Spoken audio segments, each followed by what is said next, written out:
Gina's talk.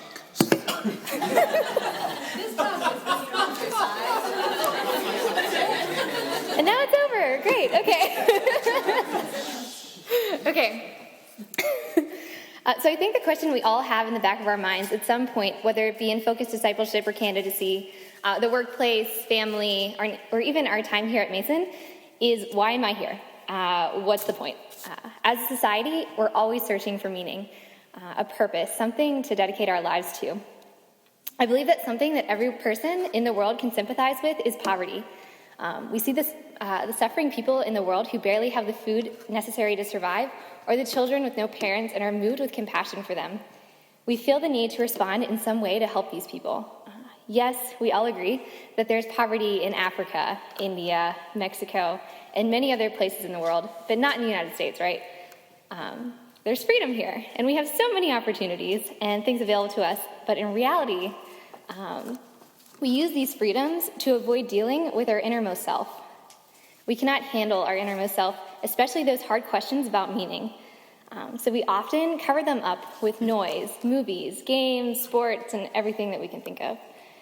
It's not a coincidence that there are more depressed people here in America than any other country. So where does this take root?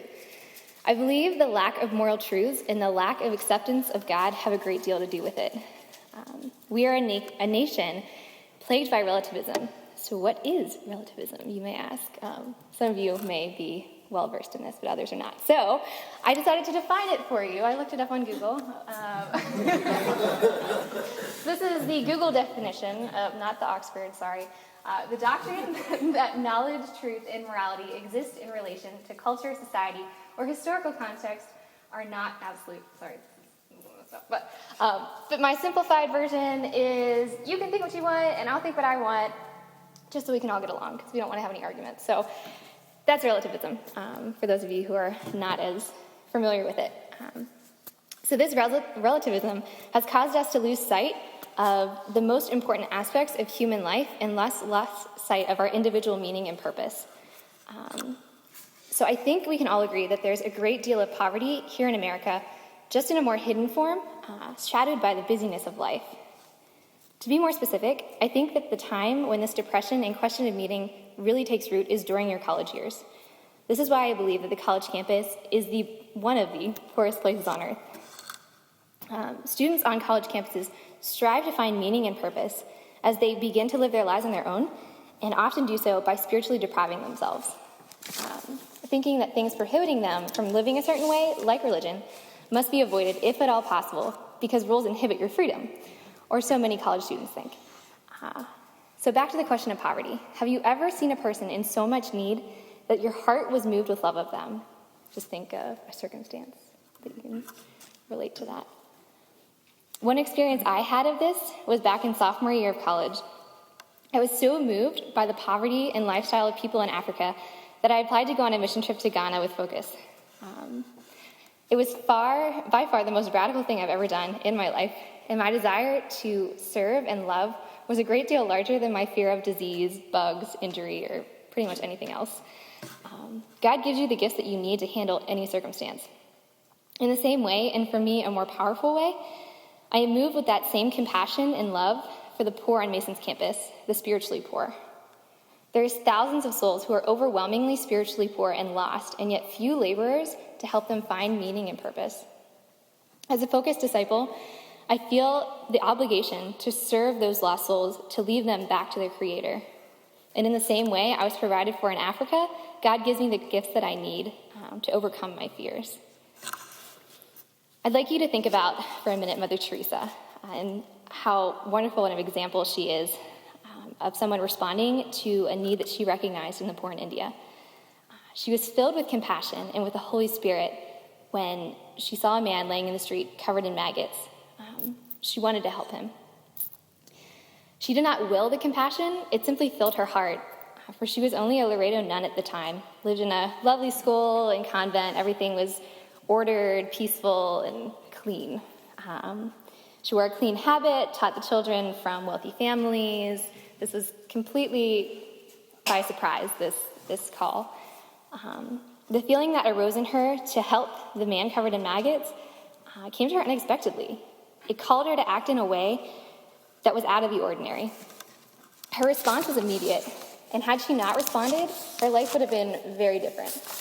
She herself said, "If I had not picked up that one man, I would have never picked up another 42,000. Mother recognized a need in the poor and responded to it immediately. However, even Mother Teresa, she recognized an even greater need in America when she said the spiritual poverty of the Western world is much greater than that of the poverty of Calcutta.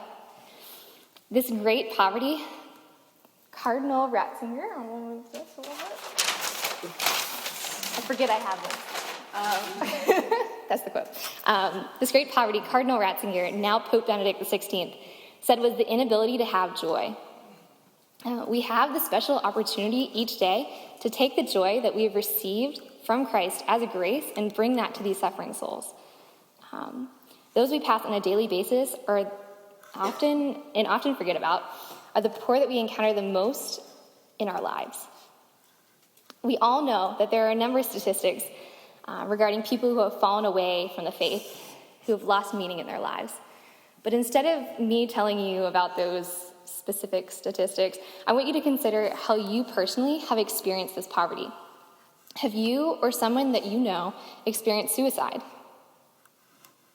abortion,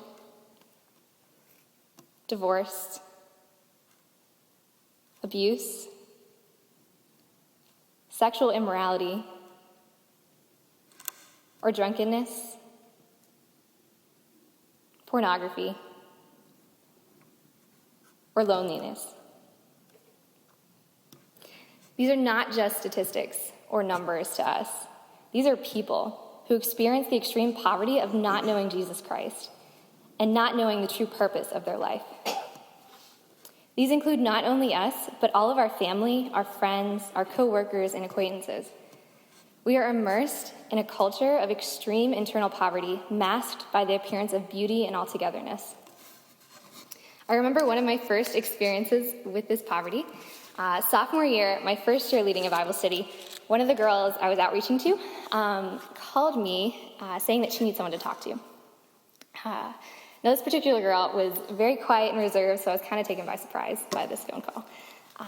At this point, I had only been leading the study for a few weeks and barely knew the girl who we are going to call Tracy for privacy purposes. I dropped everything to go and talk to her because it seemed pretty important.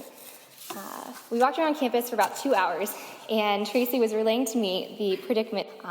She was pregnant and did not know what to do. She was uncertain if she should drop out of school, go stay home, keep the baby, get married, or anything. Her entire life was changing at that moment, and she was lost, confused, and feeling completely alone and empty internally. During that walk, we were able to reason through things and come up with a plan together. She decided to move off campus, but stay in school.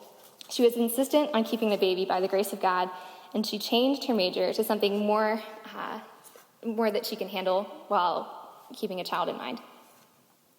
It was this conversation that for the first time in my life, I had become an evangelist. My words and actions, guided by the Holy Spirit, filled her with a sense of hope and love. I was able to share my testimony with her and help her in some way to be filled with more comfort in this extremely uncomfortable situation. I shared with her how much she was loved by Christ and how I'd begun to surrender my life to Christ. I shared with her how Christ had sustained me and filled me with courage and peace. This conversation could happen hundreds of times a day on a college campus. Women under the age of 25 account for more than 45% of the 3,700 abortions a day in America.